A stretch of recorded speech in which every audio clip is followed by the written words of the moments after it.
صلی اللہ محمد محمد. فاتحہ.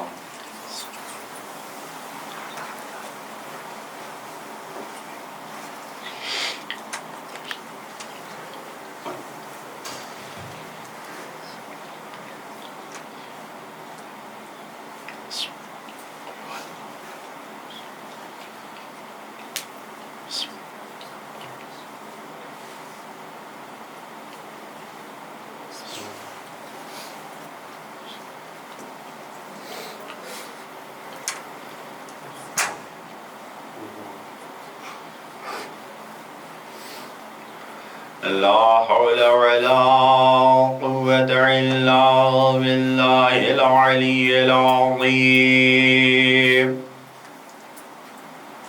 أعوذ بالله من الشيطان اللعين الرجيم. بسم الله الرحمن الرحيم. الحمد لله رب العالمين. الصلاة والسلام والتحية والإكرام على أشرف الأنبياء والمرسلين مولانا ومولى الثقلين جد الحسن والحسين أبي القاسم المصطفى محمد. اللهم صل على محمد وآل محمد. والصلاة والسلام على وصيه ووزيره وسهره وصاحب لوائه وخليفته مولانا علي بن أبي طالب. اللهم صل على محمد وآل محمد. والصلاة والسلام على أئمة المعصومين خصوصا سيدنا ومولانا بقية الله المنتظر المهدي. اللهم صل على محمد وآل محمد. عجل الله تعالى فرجه الشريف. روحي وأرواح العالمين لتراب مقدمه الفداء. واللعنة الدائمة على أعدائهم أجمعين من يوم ظلمهم إلى قيام يوم الدين وبعد يوم الدين. بسم الله الرحمن الرحيم. اللهم كن لوليك الحجة ابن الحسن صلواتك عليه وعلى آبائه في هذه الساعة وفي كل ساعة وليا وحافظا وقائدا وناصرا ودليلا وعينا حتى تسكنه أرضك طوعا وتمتعه فيها طويلا. اللهم صل على محمد وآل محمد.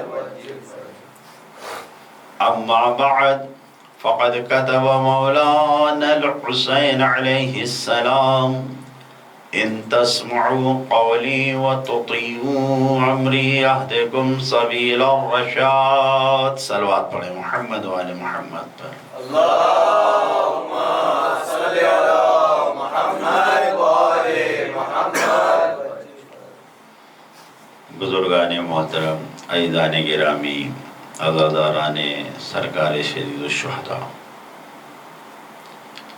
بہت ہی عظیم شب ہے اور یقیناً جس طریقے سے مصیبتیں سن کر ہمارے دلوں پہ ضرب اور چوٹ لگتی ہے، صرف اس احساس کو کرتے ہوئے آج خاص دعا اپنے زمانے کے امام کے لیے کیجیے، کیونکہ ہم سب پہ گناہ تو نہیں ہے، سب گناہگار ہیں، اور اتنا احساس بھی نہیں ہے ہم سب کے اندر. وہ معصوم ہستی ہیں، ان کے اندر جو احساس ہے. تو بہرحال عظیم شب ہے، ان کے لیے خاص دعا کیجیے. اور جتنا ممکن ہے ان کی سلامتی کی دعا کے ساتھ ان کی سلامتی کے لیے صدقہ دیجیے. بزرگ علماء نے جن کا ڈائریکٹ رابطہ مولا سے ہے، انہوں نے اس بات کی تاکید کی ہے. بزرگان محترم عزیزان گرامی، شب عاشور میں آپ کی خدمت میں اپنی اس پرانی جو گفتگو میں نے کیا کہ عوام نے جو خطوط تحریر کیے ہیں، اس خطوط کے لحاظ سے جو ہماری زندگی میں تاثیر ہے اس کو دیکھنا چاہیے، سمجھنا چاہیے. کربلا کا واقعہ اتنا عظیم واقعہ ہے کہ جب اس واقعے کی گفتگو ہوتی ہے اور اس واقعے کی گفتگو کے ساتھ فوراً مظلومیت سید الشہداء یعنی کربلا کی مظلومیت کا ذکر سامنے آ جاتا ہے، یا بہت زیادہ اگر ذکر آیا تو کربلا کے جنگ و جہاد کا تذکرہ آ جاتا ہے. اور یہ دونوں پہلو کربلا کے بہت زیادہ بیان ہوتے ہیں، جبکہ کربلا کے الگ الگ پہلو اور بھی ہیں. کربلا کے اخلاقی پہلو بھی ہیں، کربلا کے عرفانی پہلو بھی ہیں، کربلا کے عبادی پہلو بھی ہیں کہ کربلا میں عرفان، معرفت خداوند عالم، کربلا میں عبادتیں، کربلا کا اخلاق، ان پہلو پہ گفتگو نہیں ہوتی ہے. اور دشمن بھی یہی چاہتا ہے کہ ان پہلوؤں پہ گفتگو نہ ہو، کیونکہ جو کربلا سے ملنے والے یہ جو اخلاقی پہلو ہیں، جو تعلیم ہے، اس کے اوپر بہرحال انسان جب اس کی تحلیل اور اس کو سمجھنے کے لیے وقت نہیں رکھتا تو پھر وہ سمجھ بھی نہیں پاتا ان چیزوں کو، اور جب سمجھ نہیں پاتا تو پھر اس کی مخالفت کرتا ہے. توجہ فرما رہے ہیں. اس غم کے اندھیرے میں آپ کو نیند نہ آئے، لائٹ جلا دیجیے ابھی کچھ دیر کے لیے. ایک صلوات پڑھیں محمد و آل محمد پر.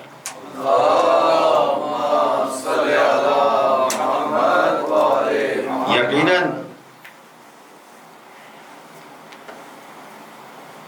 ذکر مصیبت میں تو انسان اندھیرے میں جاگتا ہے، لیکن فضیلت اور اگر کچھ اور باتیں تعلیمات کی ہوں تو پھر اس میں اندھیرے میں پھر نیند آنے لگتی ہے. تو کربلا کا یہ پہلو جس کے اوپر دشمن بھی چاہتا ہی نہیں ہے. اور اگر آپ دیکھیں بہرحال یہ جو آج کا زمانہ ہے، میں آپ کو زیادہ نہیں 20 سال پہلے کی بات بتا رہا ہوں. میرے ایک استاد بتا رہے تھے، ان کا ایک دوست جرمنی میں رہتا تھا. عاشور کے دن جرمنی کے ایک ٹیلی ویژن چینل پر، جس پر کچھ سیکنڈوں کا اگر کوئی پروگرام دینا چاہے تو ایک بڑی دولت کا سرمایہ دینا پڑتا تھا. وقت ہی نہیں تھا ان کے پاس کہ کچھ. انہوں نے عاشور کے دن 8 مرتبہ ایک ہی پیغام نشر کیا ہے. 8 مرتبہ دکھایا. پتہ ہے کیا تھا اس میں؟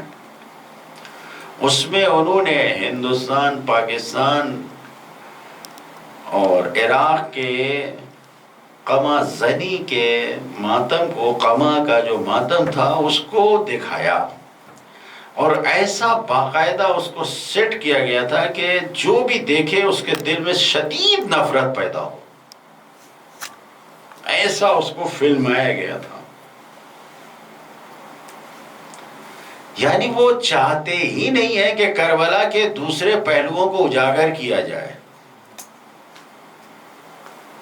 مصر میں باقاعدہ کتابیں عربی میں لکھی گئی، اس میں کربلا کو جسے کہا جائے اس طریقے سے پیش کیا گیا ہے کہ صرف جنگ ہے، یعنی ایک بھائی جنگ میں ہوتا کیا ہے؟ جنگ میں کوئی خوشی سے تھوڑی جاتا ہے،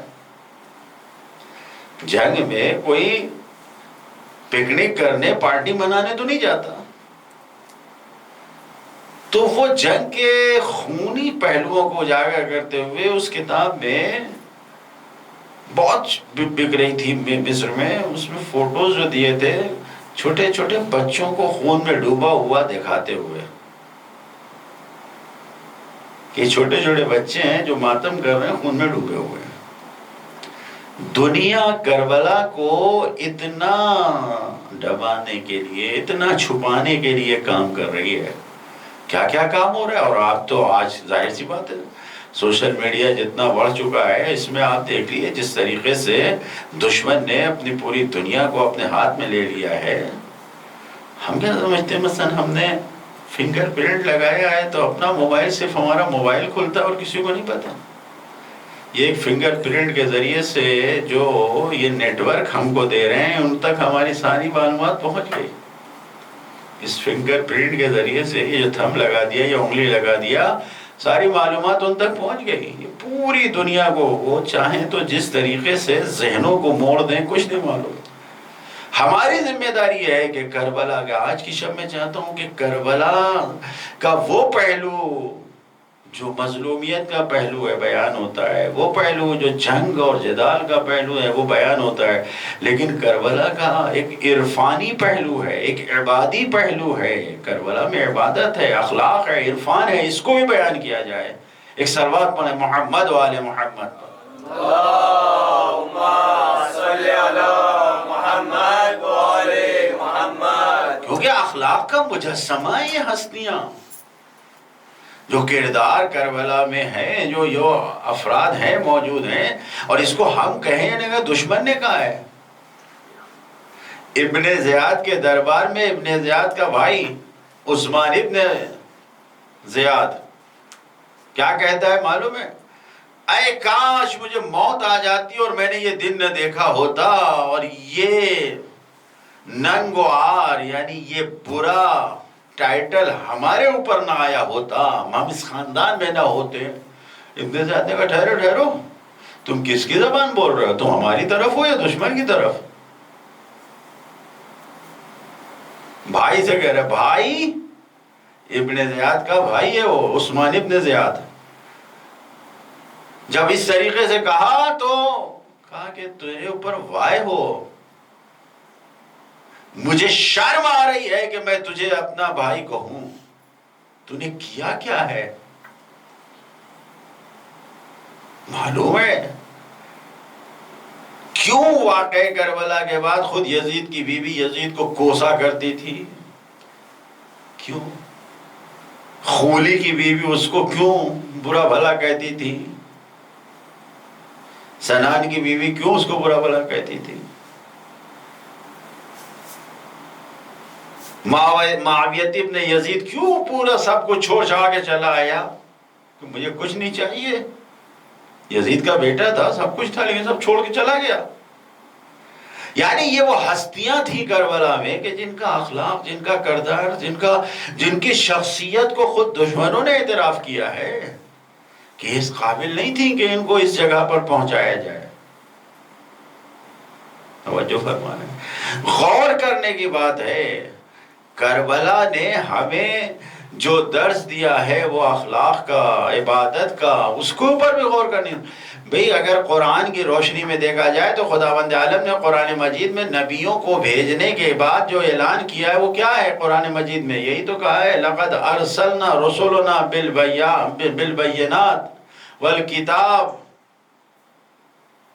وَأَنزَلْنَا رسولنا ارسلنا رسولنا انزلنا رسولنا بالبینات والکتاب والمیزان لیقوم الناس بالقسط. لوگوں کے درمیان خداوند عالم کہہ رہا ہے کہ ہم نے کتاب بھیجا ہے، ہم نے روشن دلیلیں بھیجی ہیں تاکہ لوگوں کو عدالت کے راستے پہ لے جائیں، اخلاق کے راستے پہ لے جائیں. بس اتنا ہی ہے. پہلے اخلاق اخلاقی طور پر لوگوں کو دین کے راستے پہ، خدا کے راستے پہ لگانا ہے، اور اگر نہیں ہے تو پھر کہا ہے کہ انزلنا الحدید فیہ باس شدید، ہم نے لوہے کو بھی نازل کیا، اس میں بہت فائدہ ہے، مشکل سے مشکل فائدہ اس میں، یعنی پہلے زبانی تبلیغ اور زبانی اعلان ہوگا، اور نہیں مانا جائے گا تو تلوار چلائیں گے، یعنی خدا کی طرف سے اعلان اور بتایا خدا نے کہ دیکھو وہ لوگ جو اللہ کی راہ میں جہاد کرتے ہیں، جو لوگ اللہ کی راہ میں نکلتے ہیں قربانی دینے کے لیے، ان کی عظمت کیا ہے، وہ ہیں کیسے، وہ لوگ جو نکلتے ہیں خود ان کے لیے قرآن مجید کیا اعلان کر رہا ہے، ان کے لیے خداوند عالم قرآن مجید میں کہہ رہا ہے کہ ایسے لوگوں کے لیے جو اللہ کی راہ میں جاتے ہیں ان کو خدا نے توریت میں، انجیل میں الذین یقاتلون فی سبیل اللہ، اللہ کی راہ میں جاتے ہیں، یا سورہ توبہ کی 111ویں نمبر آیت، 112ویں نمبر آیت میں خداوند عالم کہہ رہا ہے کہ ہم نے ایسے لوگوں کو کہ جو خدا کی راہ میں نکلتے ہیں، ہم نے انہیں انعام و اکرام سے نوازا ہے، وعدن علیہ حقا فی التوراۃ والانجیل والقرآن، یعنی جو لوگ الذین یقاتلون فی سبیل اللہ ویقتلون، جو لوگ جنگ کرتے ہیں خدا کی راہ میں اور مارے جاتے ہیں، یہ کون لوگ ہیں؟ یہ وہ لوگ ہیں کہ جن کو خداوند عالم نے سچا وعدہ دیا ہے، کس چیز کے بارے میں؟ جنت کے لیے، جنت کا وعدہ دیا ہے، اور جنت کے بارے میں خود قرآن مجید کی آیت ہے کہ اس میں انہوں نے خود سورہ توبہ میں ایک صلوات پڑھے محمد و آل محمد پر، اللہم صلی علی محمد و آل محمد، ان اللہ اشتری من المؤمنین انفسهم واموالهم بان لهم الجنہ، خداوند عالم مومنین سے ان کی جان کو، ان کے مال کو خرید رہا ہے، کس چیز کے بدلے میں؟ جنت کے بدلے میں، قیمت جنت ہے، دیا جان خدا نے، مال خدا کا ہے، جو کچھ ہمارے پاس ہے سب کچھ خدا ہی کا دیا ہوا تو ہے، اور پھر بھی خدا ہم سے خرید رہا ہے، کتنا اچھا دینے والا ہے، اس سے اچھا مالک کوئی ہو سکتا ہے کہ ہم کو ہی دے کہ ہمارا ہی مال پھر ہم سے خرید رہا ہے؟ خدا کہہ رہا ہے کہ ان اللہ اشتری من المؤمنین انفسهم واموالهم بان لهم الجنہ، جنت کے قیمت کے بدلے میں، تو یہ مومنین کون ہیں؟ یقاتلون فی سبیل اللہ ویقتلون، یہ اللہ کی راہ میں جنگ کرتے ہیں، یہ جنگ کرتے ہیں، دشمنان خدا کو مارتے ہیں اور خود بھی شہید ہو جاتے ہیں، اور یہ وہ وعدہ ہے جو خداوند عالم نے لکھا ہے، وعدن علیہ حقا فی التوراۃ والانجیل والقرآن، خداوند عالم نے قرآن میں، انجیل میں، توریت میں، انجیل میں، قرآن میں لکھا ہے، ومن اوفی بعہدہ، اور اللہ سے بڑا کون وعدوں کو پورا کرنے والا ہے؟ اللہ سے بڑا وعدوں کو پورا کرنے والا کون ہے؟ اور اس کے بعد پھر خداوند عالم کہہ رہا ہے فاستبشروا ببیعکم الذی باعتم بہ، خوشخبری ہے تمہارے لیے، خوشحال ہو جاؤ کہ جو تم نے خرید و فروخت کیا ہے، تم نے اپنے جان و مال کو ہماری راہ میں دیا ہے، اس معاملے پہ خوشحال ہو جاؤ، ببیعکم الذی، کیوں؟ ذالک هو الفوز العظیم، یہ وہ بہت بڑی کامیابی ہے جو خدا تمہیں دے رہا ہے۔ تو خداوند عالم قرآن مجید میں جو لوگ آ رہے ہیں راہ خدا میں جہاد کرنے کے لیے، ان کے لیے بتا رہا ہے کہ خدا نے کیا انتظام کیا ہے۔ اب ان کی صفات کو بیان کیا ہے جو 112ویں نمبر کی آیت ہے کہ التائبون العابدون الحامدون السائحون الراکعون الساجدون الامرون بالمعروف والناہون عن المنکر والحافظون لحدود اللہ وبشر المؤمنین، یہ وہ ہیں، یہ جو 112 نمبر ہے کہ یہ صرف ایسا نہیں ہے کہ میدان جنگ میں جا کے صرف تلوار چلا رہے ہوں، ایسا نہیں ہے، یہ صرف وہ نہیں ہے کہ بس، نہیں اور کچھ نہیں ہے، یہ تائبون ہے، یہ راہ خدا میں اپنے آپ کو شرمسار جانتے ہیں، توبہ کرنے والے ہیں، یہ عبادت کرنے والے ہیں، یہ وہ ہیں کہ جو راہ خدا میں سفر کرنے والے ہیں، ایک جگہ بیٹھے رہنے والے نہیں ہیں. یہ وہ ہیں کہ جو رکوع کرنے والے ہیں، یہ وہ ہیں جو سجدے کرنے والے ہیں، یہ وہ ہیں جو امر بالمعروف کرنے والے ہیں، یعنی لوگوں کو اچھائیوں کی طرف لانے والے ہیں. یہ وہ ہیں جو برائیوں سے روکنے والے ہیں. یہ وہ ہیں کہ جو اللہ کی حدود کے، اللہ کے حکم کے دائرے میں سرکل میں رہتے ہیں، اس سے باہر نہیں جاتے ہیں. جتنی خدا کی طرف سے حدود بیان کی گئی ہے، اور یہی وہ لوگ ہیں کہ جن کو خوشخبری سنائی گئی ہے. معلوم یہ ہوا کہ قرآن نے جو بیان دیا ہے ہمارے لیے کہ اخلاق و کردار مجاہدین کے لیے سب سے پہلی منزل رکھتا ہے. ایک صلوات پڑھیں محمد و آل محمد پر.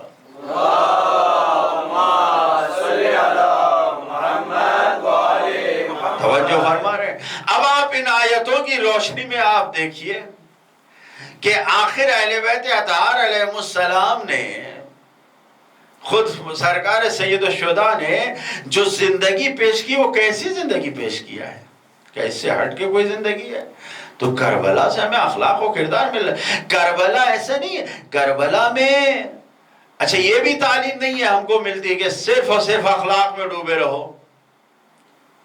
میں ایک کردار آپ کی خدمت میں تاریخ سے پیش کرنا چاہتا ہوں کہ جو تاریخ میں موجود ہے کہ جو مولا علی کے ساتھ صفین میں جب گئے تو کہہ لے یا علی میں آپ کے ساتھ جنگ نہیں کر سکتا. کیوں؟ کہ مجھے شک ہو رہا ہے. کس بات پہ شک ہو رہا ہے؟ کہ مطلب آپ حق پہ ہیں یا نہیں ہیں، وہ حق پہ ہے یا آپ حق شک میں پڑ گئے ہوں. یہ وہ انسان ہے کہ ربیع ابن خثیم، مشہد میں جو لوگ گئے ہوں گے اللہ سب کو زیارت نصیب فرمائے.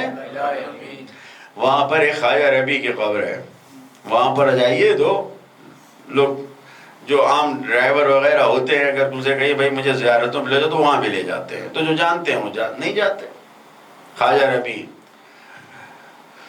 وہ انسان ایسا ہے کہ جو زاہد، پرہیزگار، تقوی میں ڈوبا ہوا، گناہوں سے 20 سال تک اس نے عہد کیا تھا کہ میں کوئی ایسا کلام نہیں کہوں گا کہ جس سے خدا کو ناراضگی ہو.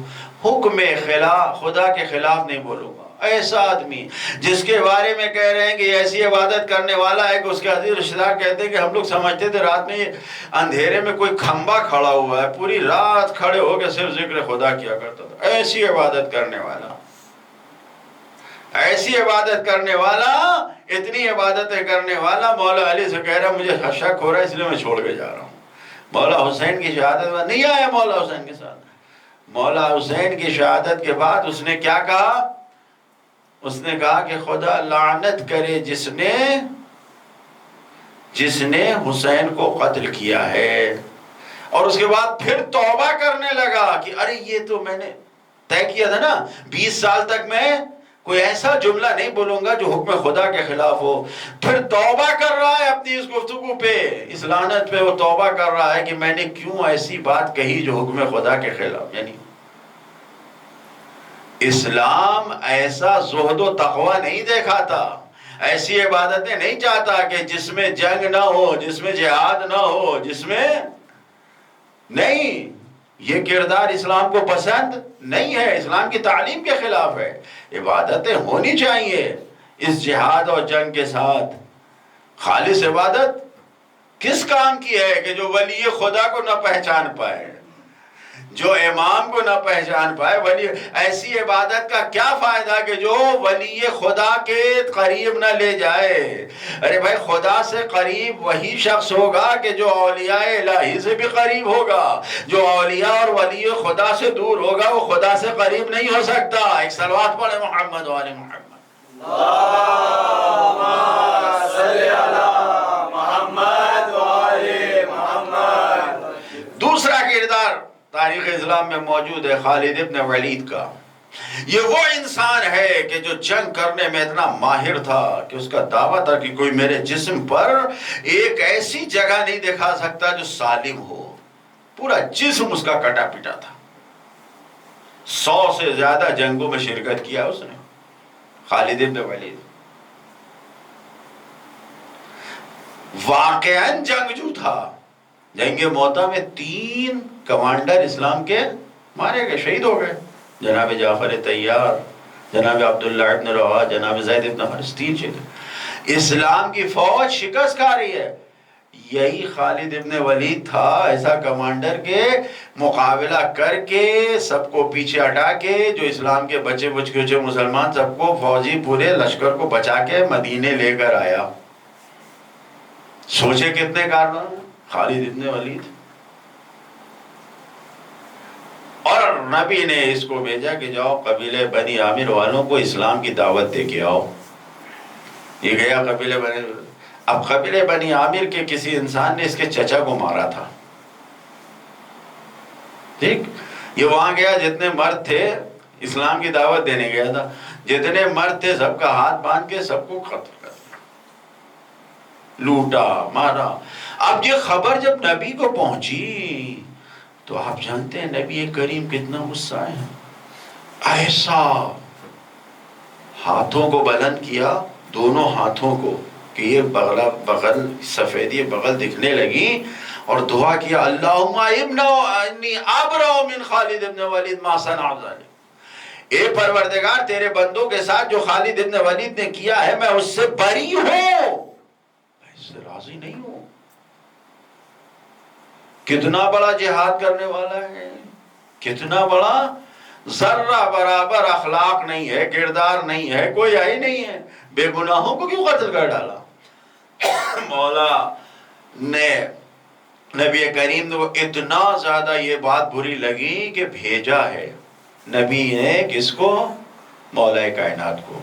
مولا علی گئے اور کہا جاؤ علی سب کو راضی کر کے آؤ، جو لوگ مارے گئے تھے سب کی دیت دیا، سب کے ورثہ کو پیسے جو مال ہوتا تھا سب کو دیا، جو مال چھینا گیا تھا اس کی قیمت دیا، جو جن لوگوں کو زخمی ہوئے تھے ان کو، پورے سارے قبیلے بنی عامر کو راضی کیا، ایک ایک سے پوچھا کہ سب راضی ہو، جب سب کو دل سے راضی کر لیا تب پلٹ کے آئے تو نبی کریم نے کہا علی تمہارا شکریہ کہ تمہارے اس کام سے خدا راضی ہے، تم نے ہمیں خدا کے سامنے شرمسار ہونے سے بچا لیا۔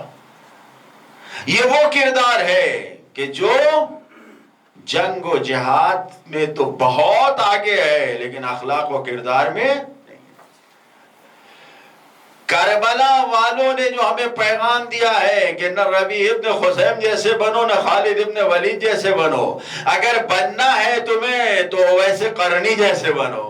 ویسے قرنی وہ ہے کہ جس کو عبادت پہ جب دیکھا جائے تو ایسے زاہد متقی پرہیزگار تھے کہ یہ خود ربیع ابن خثیم کہتا تھا ارے کیا کہنا ہو، ویسے قرنی جیسا عبادت گزار کون ہو سکتا تھا، بہت زیادہ عبادتیں کرنے والا، بہت زیادہ عبادتیں کرنے والا۔ اور یہی ہے کہ جنگ صفین میں مولا کائنات کے پاس آ کے کہتے ہیں کہ اے علی میں آپ کے ہاتھوں پہ بیعت کر سو رہا ہوں، میں آپ کے سامنے آیا ہوں اس وقت، کس چیز کے شرط پہ بیعت کرنے آئے ہو؟ تو کہا کہ اپنے خون کے اوپر، اپنی جان کے اوپر، اپنے وجود کے اوپر آپ کے ہاتھوں میں بیعت کر رہا ہوں، میں سب کچھ آپ پہ فدا کروں گا۔ یعنی اسلام یہ ہمیں درس دے رہا ہے کہ نہ وہ کردار کہ جہاں خالی عبادتیں ہوں، جنگ و جہاد نہیں کہ اس پہ توبہ کر کے جہنمی بن رہے ہو، اور نہ یہ کردار کہ مکمل جنگوں میں خوب جنگیں کیا لیکن اخلاق اتنا برا کہ بے گناہوں کو قتل کر کے جہنمی بن رہے ہو۔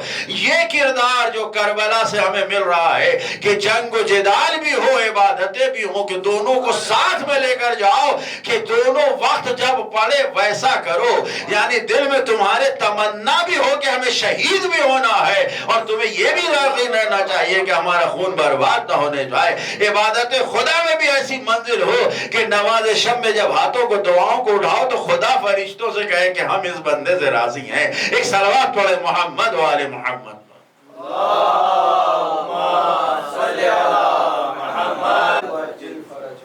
تو کربلا سے ہمیں عبادت کا درس مل رہا ہے، اخلاق کا درس مل رہا ہے۔ یہ وہ ہیں، اس نبی کے ماننے والے ہیں کہ نبی نے کہا کہ اچھا تو تم لوگ جنگ میں جا رہے ہو، دیکھو جنگ ضرور کرنا لیکن جو جنگ سے بھاگ رہا ہے اس کا پیچھا نہ کرنا۔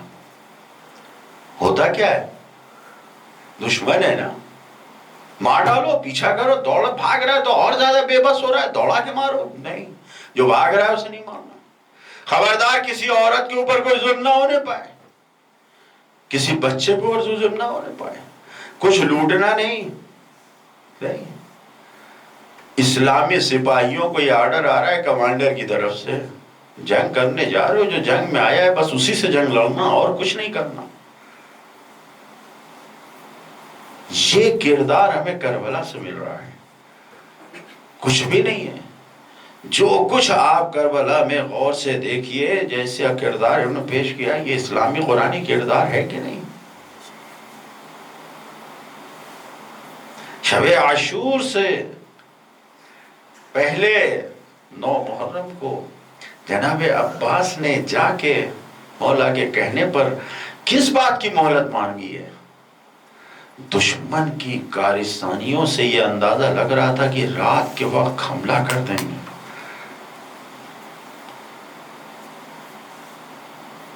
عبادت ایسی یہاں سے آ رہی ہے کہ پوری رات عبادت کے لیے لہم دویٌ کدوی النحل. خیمہ حسینی سے جو آوازیں آ رہی تھیں وہ کیسی آواز تھی؟ عبادت کی آواز تھی. جیسے شہد کی مکھیوں سے آواز آتی ہے ویسے اس خیمے سے آواز آ رہی تھی پوری رات. ایک حسینی خیمہ ہے اور ایک حسین کے مقابل والا خیمہ ہے. حسینی خیمے میں بھی بیداری ہے، ادھر بھی بیداری ہے. ادھر ایسی بیداری ہے کہ ہر حسینی سپاہی عبادت خدا کے لیے تسبیح پروردگار کر رہا ہے. ادھر کیسی بیداری ہے؟ عیش و عشرت ہے، شراب نوشی ہے. کربلا ہمیں عبادت کا درس ہے، عبادت کا پیغام مل رہا ہے. اسی لیے شب عاشور جاگنے کا ثواب ہے. کتنا ثواب ہے، کتنا ثواب ہے شب عاشور جاگنے کا. پوری عمر کے نماز روزے اور صدقے سے زیادہ آج کی رات جاگنے کا ثواب ہے. عظیم رات ہے. کیسے جاگے؟ نمازیں بھی ہیں. مولا علی کی نماز بھی آج کی شب پڑھنے کے لیے کہا گیا ہے، جس میں 50 توحید ہے. 50 پر 2 رکعت کر کے 50 100 رکعت نماز بھی ہے. 70 مرتبہ تسبیح اربع ہے. تسبیحات اربع 70 مرتبہ ہے. یہ وہ چیزیں ہیں کہ جو آج کی شب بیان کی گئی ہیں. لا حول ولا قوت الا باللہ 70 مرتبہ. یہ سب کچھ ہے کہ کل کی تاریخ میں تسبیح پروردگار ہی تو زندہ ہونا ہے، خدا کی قوت ہی تو زندہ ہونا ہے، عبادت پروردگار ہی تو زندہ ہونا ہے. بھائی کربلا میں جب نماز پڑھی گئی ہے تو یہ نماز، بھائی نماز تو یہ بھی ہو سکتا تھا نا کہ چھپ کے پڑھ لو. مولا کہتے کہ نماز واجب ہے، جنگ ہوتی رہے گی، جاؤ ایک ایک آدمی کر کے جاؤ نماز پڑھ کے آؤ. لیکن نہیں کہا، ان سے کہو جنگ روکے ہمیں نماز پڑھنا ہے. جنگ روکو ہمیں نماز پڑھنا ہے. کیوں؟ ساری جنگ اسی کے لیے ہے کہ خدا کی عبادت باقی رہے. اچھا وہ بھی صرف نماز نہیں، اول وقت نماز، اول وقت نماز. جو نماز کا اول وقت ہے اس کی اہمیت کربلا سے ہمیں پیغام ہے. اکیلے پڑھ لی جا رہی، جماعت کے ساتھ نماز ہوگی. فرزند رسول اس جنگ کے میدان میں جماعت، ہمیں یہی تو بتانا ہے کہ جماعت سے جنگ ہوگی. نماز خوف پڑھی جا رہی ہے، جماعت کے ساتھ ہو رہی ہے. جو پہلی صف میں کھڑے ہوئے، آگے جو لوگ کھڑے ہوئے ہیں بچائے ہوئے ہیں، پہلی صف میں نماز پڑھی، ایک رکعت جماعت سے پڑھی، دوسری فرادہ، دوسری میں آگے وہ جو پیچھے کھڑے تھے وہ آگے گئے، اور انہوں نے پھر دوسری رکعت میں ان لوگوں نے ایک رکعت جماعت سے پڑھی، دوسری فرادہ. جماعت سے بھی ہوگی. کہیں اور پڑھ لیجئے، نہیں، میدان میں ہی ہوگی، علن، بالکل اعلانیہ. یہی تو نماز کے لیے ہی جنگ ہو رہی ہے. کربلا سے عبادت کا پہلو آیا ہے، اخلاق کا پہلو آیا ہے. کربلا صرف جنگ اور حماسہ نہیں ہے. دشمن نہیں چاہتا کہ یہ پہلو آئے، سامنے آئے. عبادت میں گزارے ہیں. اور ظاہر سی بات ہے کہ پھرسا اور رونا اور گریہ وزاری کرنا یہ اہم مرحلہ جو آج ہم سے کہا گیا ہے کہ جاگ کر گزارو تاکہ تم باقی رکھو کربلا کو۔ آپ کو معلوم ہے کربلا کو مٹانے کے لیے کتنا ظلم کیا گیا ہے؟ آج اتنا بڑا آپ روضہ آباد دیکھ رہے ہیں، شکر ہے خدا کا، متوکل کے دور میں پورا روضہ قبر سب ڈھا دیا گیا تھا، کھیت بنا دیا تھا اس ملعون نے، کچھ نشان تک نہیں باقی تھا۔ اس ملعون نے پورے کربلا کو کھیت بنا دیا تھا۔ آپ تاریخ اٹھا کے دیکھیے کتنی بار کربلا پہ حملے ہوئے ہیں، لیکن سب سے شدید حملہ اس متوکل نے کیا تھا۔ حسینیوں کا سب سے سخت امتحان اس زمانے میں متوکل کے زمانے میں ہوا ہے۔ آج کے زمانے میں کیا ہے، آسانی سے جاتے ہیں زیارت کرنے، کوئی رکاوٹ ہے، کوئی پابندی ہے؟ نہیں، جا رہے سب زیارت کرنے کے لیے، کتنی آسانی سے جاتے ہیں۔ سوچیں ذرا اس ایک زیارت کے لیے کتنی قربانیاں دی گئی ہیں، کتنے لوگوں نے، متوکل ہی کے زمانے میں آپ دیکھیں۔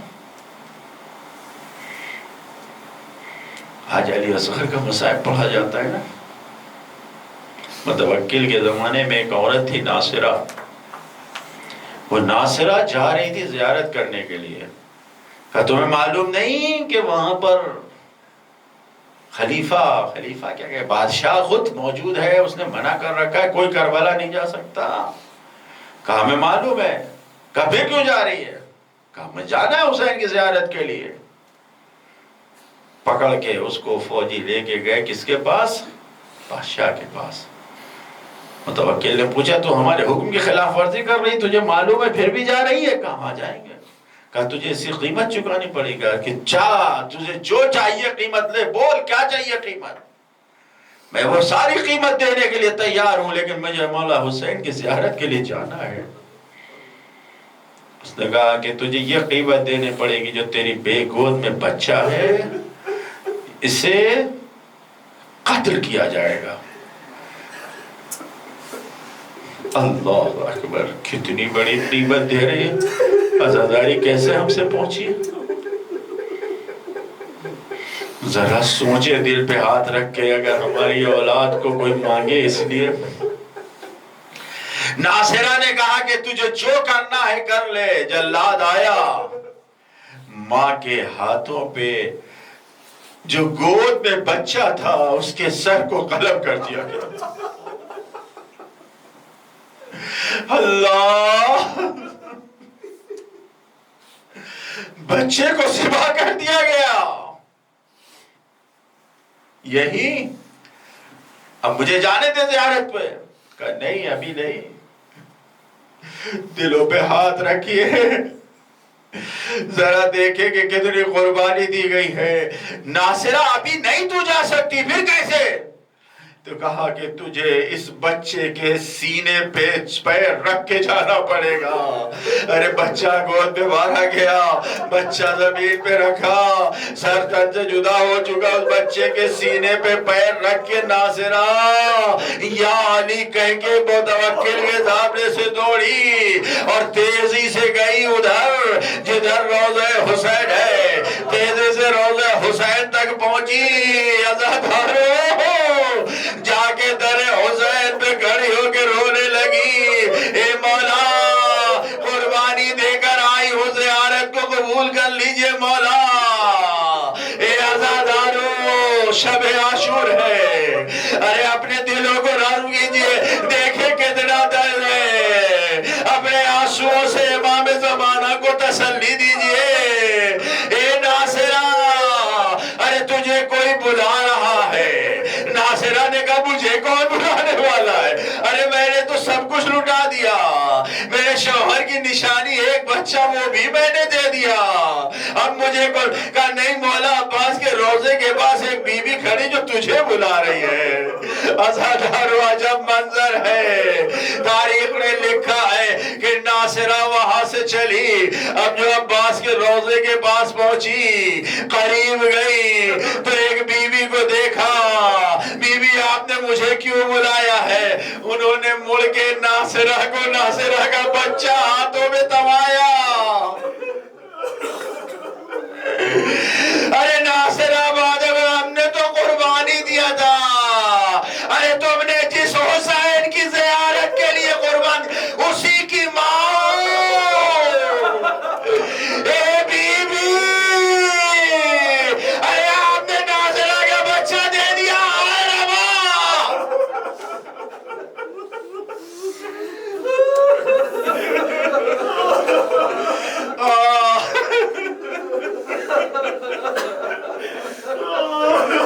ازاداروں بہت سخت ہے.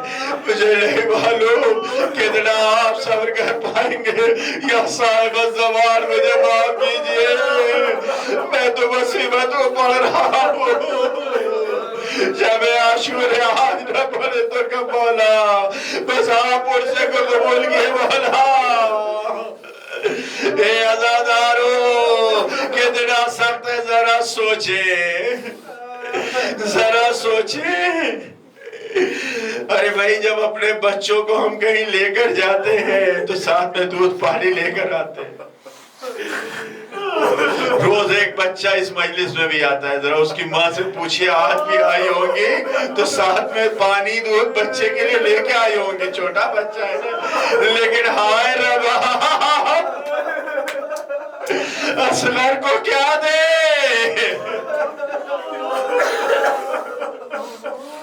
اجرکم اللہ. اللہ ازادارو مجھے نہیں معلوم یہ مصائب حسین نے کیسے برداشت کیے تھے. عاشور کا ہنگام آیا. وہ عصر کا وقت آیا کہ جب میدان کربلا میں حسین کو تنہا کھڑا کوئی نہیں. یہاں تک کہ حسین کے سامنے یتیم عبداللہ یتیم حسن عبداللہ کو بھی ذبح کر دیا گیا. 11 سال کا کل سن تھا. اب کوئی نہیں بچا ہے. اتباب حجت کے لیے حسین نے ایک آواز استغاثہ بلند کیا. آواز آئی حل بن ناصر ینصر. اے ازادارو حسین نے آواز استغاثہ بلند کیا. جواب کوئی نہ آیا. لیکن میرا مولا ارے میدان جنگ میں جنگ کرنے تو گیا تھا لیکن کان سب خیمے کی جانب تھے. خیمے سے آواز گریہ بلند ہوئی. قریب جا کر اب جو خیمے کے در پہ دیکھا تو کیا دیکھا کہ بیویہ کو رام گریہ زاری. حسین نے پوچھا کیا بات ہے یہ رونے کی وجہ کیا ہے؟ وَشَارَتْ إِلَى الْمَحِدِ. ارے مہد کی طرف جھولے کی طرف ماں نے اشارہ کیا. جھولا خالی بچہ زمین پہ گرا ہوا ہے. گھٹنیوں کے بل آگے بڑھا ہے. حسین کا 6 ماہ بچہ بہتر کے الفاظ ازادارو حسین نے کہا ارے اس بچے شیرخوار کو مجھے لے کر آؤ. لا کے دے دو. ازادارو حسین نے ابا کے دامن میں ننھے بچے کو چھپایا لے کر میدان کربلا کی طرف جا رہے ہیں. معلوم ہے کیوں چھپایا؟ ارے حسین لے کے دھوپ میں چلے ہیں بچے کو. دھوپ میں حسین لے کے چلے گلی ہے ننھی سی کملا گئی تو کیا ہوگا؟ بھوکا ہے پیاسا ہے شدت کی گرمی ہے. حسین چھپا کے لے گئے. دشمن نے یہ سمجھا کہ حسین کو راہ لے کر آئے ہیں. اب حسین جنگ نہیں کرنا چاہتے لیکن حسین جب لشکر آدھا کے سامنے پہنچے اپنے بچے کو ہاتھوں پہ لیے ہوئے تھے. بچے کو ہاتھوں پہ اٹھایا اور آواز دیا یا اے قوم والو اے قوم جفاکار ان لم ترحمونی فرحموا هذا الطفل الصغير اما ترونه كيف يتلذذ شانا.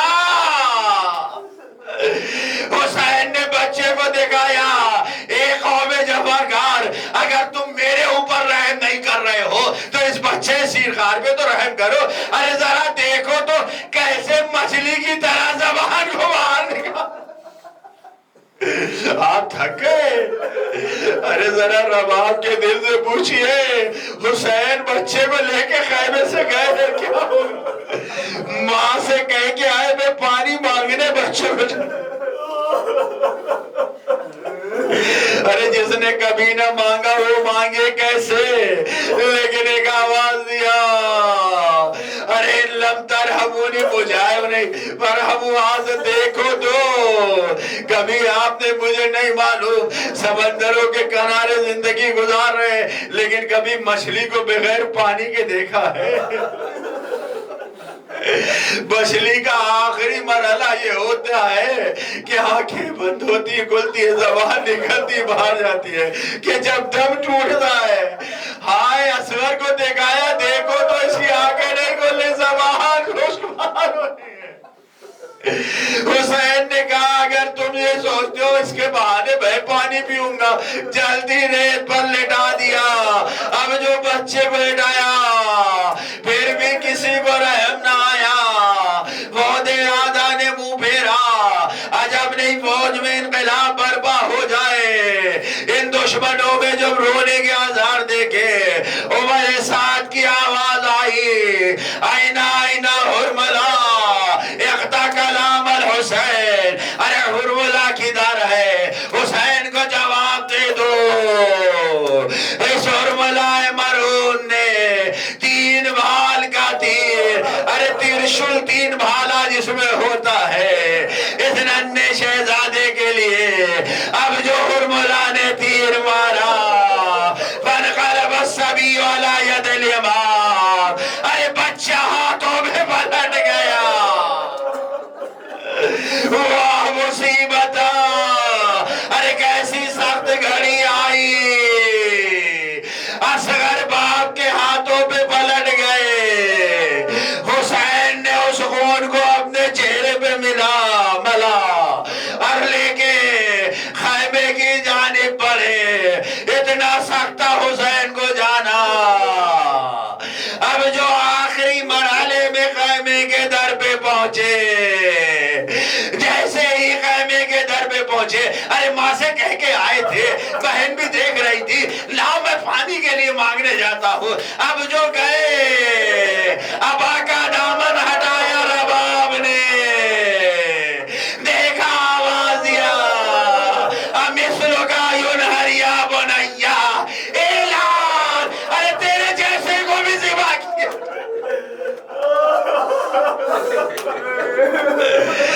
حسین سے بچے کو لیا ارے زمین کربلا پہ خیمے میں رکھا. کوہرام برپا ہو گیا. ماں بہنوں کی حالت غیر ہو گئی.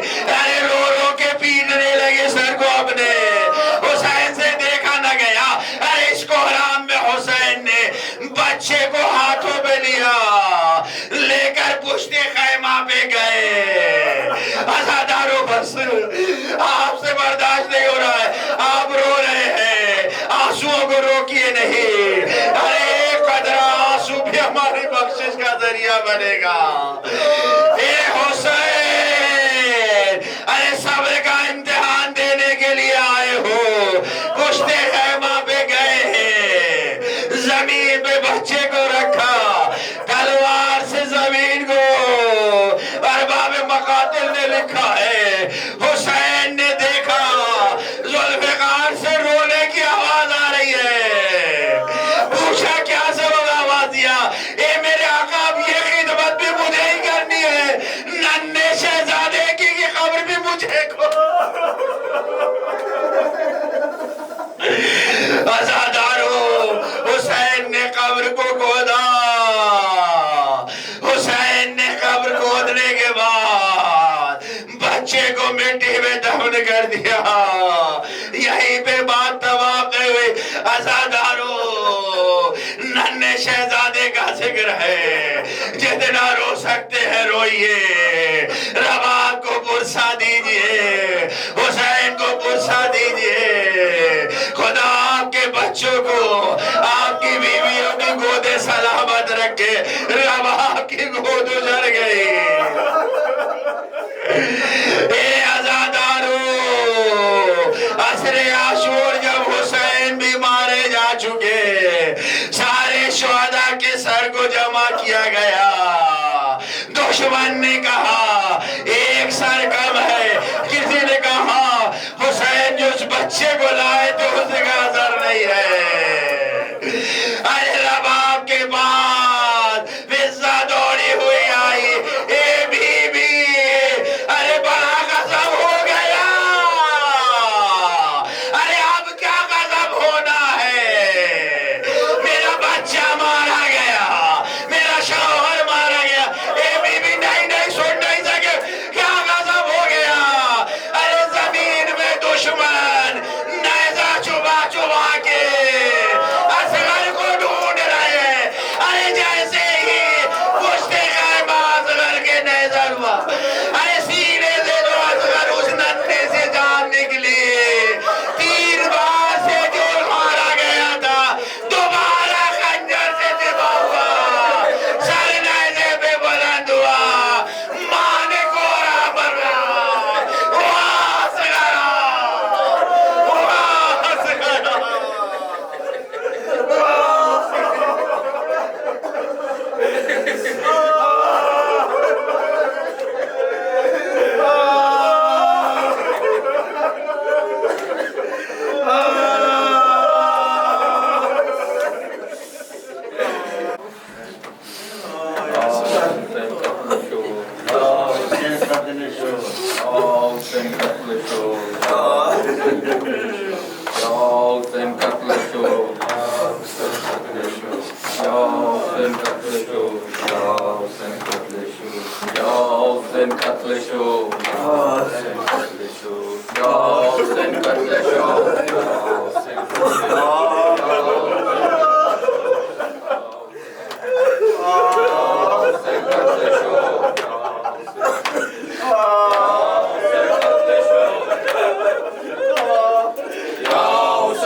کس کی بلا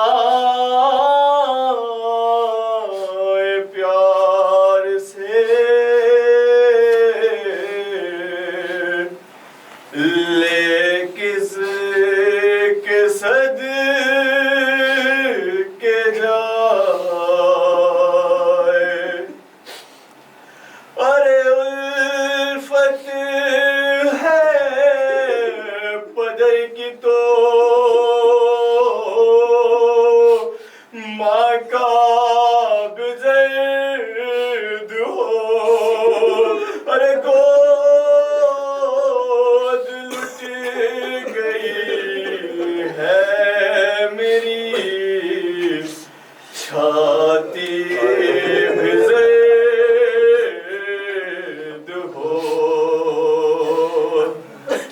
اصغر کہاں ہو اصغر کہاں ہو اصغر کہاں ہو اصغر کہاں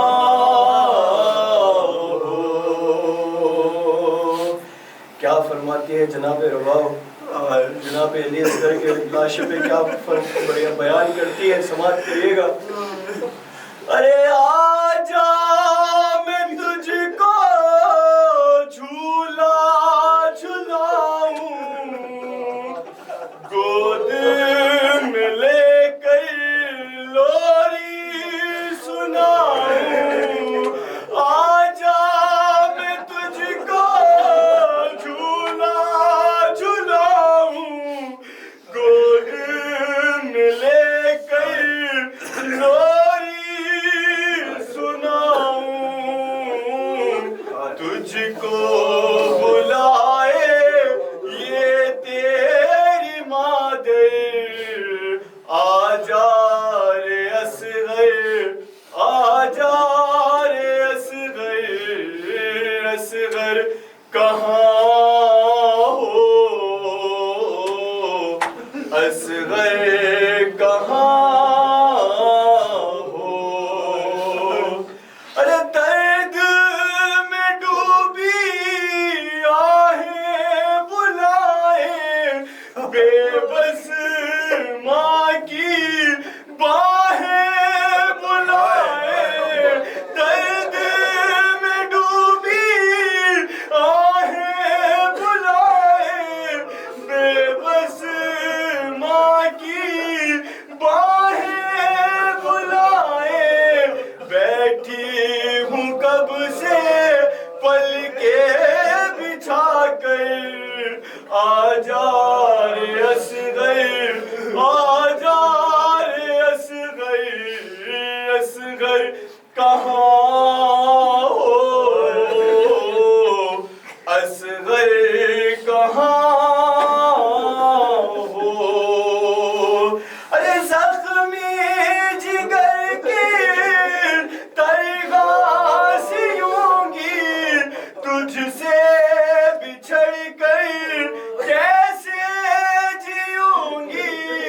زخمی جگر کی ترغا سی ہوں گی تجھ سے بچھڑ کر کیسے جیوں گی. تیرا یہ غم ہے اب موت سے بڑھ کر, آجا رے اصغر آجا رے اصغر اصغر کہاں ہو اصغر کہاں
تجھے جھولا جھلاؤں میں تجھے جھولا جھلاؤں تجھے جھولا جھلاؤں میں تجھے جھولا جھلاؤں تجھے جھولا جھلاؤں میں تجھے جھولا جھلاؤں.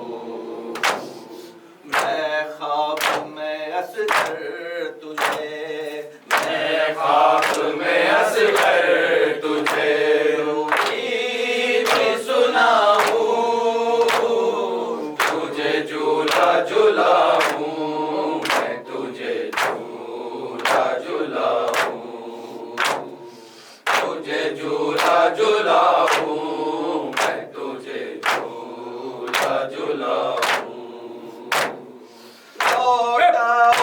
سفر سے کہ بڑی دیر ہوئی ہے، لوٹا اس سفر سے کہ بڑی دیر ہوئی ہے، دیتا ہوں کب سے تجھے، دیتا ہوں کب سے تجھے، روئے سے لگاؤں تجھے جھولا جھولاؤں، میں تجھے جھولا جھولاؤں، تجھے جھولا جھولاؤں، میں تجھے جھولا جھولاؤں، کوئی مجھے بتلاتا نہیں تیری نشانی، کوئی مجھے بتلاتا نہیں تیری نشانی، ہر ساتھ میں تیروں کی، ہر ساتھ میں تیروں کی، کہاں ڈھونڈنے جاؤں تجھے جھولا جھولاؤں، میں تجھے جھولا جھولاؤں، تجھے جھولا جھولاؤں، میں تجھے جھولا جھولاؤں، سوچا تھا تیری سالگرہ گھر میں کروں گی، سوچا تھا تیری سالگرہ گھر میں کروں گی، تقدیر یہ کہتی ہے، تقدیر یہ کہتی ہے، سوگ مناؤں تجھے جھولا جھولاؤں، میں تجھے جھولا جھولاؤں، تجھے جھولا جھولاؤں، میں تجھے جھولا جھولاؤں، بابا سے تیرے تیرا جنازہ نہ اٹھے گا، بابا سے تیرے تیرا جنازہ نہ اٹھے گا، رک جا ذرا عباس کو، رک جا ذرا عباس کو، دریا سے بلاؤں تجھے جھولا جھولاؤں، میں تجھے جھولا جھولاؤں، تجھے جھولا جھولاؤں، میں تجھے جھولا جھولاؤں، یہ خون بھرا کرتا یہ مٹی میں بھرے بال، یہ خون بھرا کرتا یہ مٹی میں بھرے بال، سینے میں چھپاؤں کے، سینے میں چھپاؤں کے، آنکھوں سے لگاؤں تجھے جھولا جھولاؤں، میں تجھے جھولا جھولاؤں، تجھے جھولا جھولاؤں، میں تجھے جھولا جھولاؤں، اس طرح کوئی روٹھ کے ماں سے نہیں جاتا، اس طرح کوئی روٹھ کے ماں سے نہیں جاتا، تو خود ہی بتا دے، تو خود ہی بتا دے، میں تجھے کیسے مناؤں، تجھے جھولا جھولاؤں، میں تجھے جھولا جھولاؤں، تجھے جھولا جھولاؤں، میں تجھے جھولا جھولاؤں، ریحان کے نوحے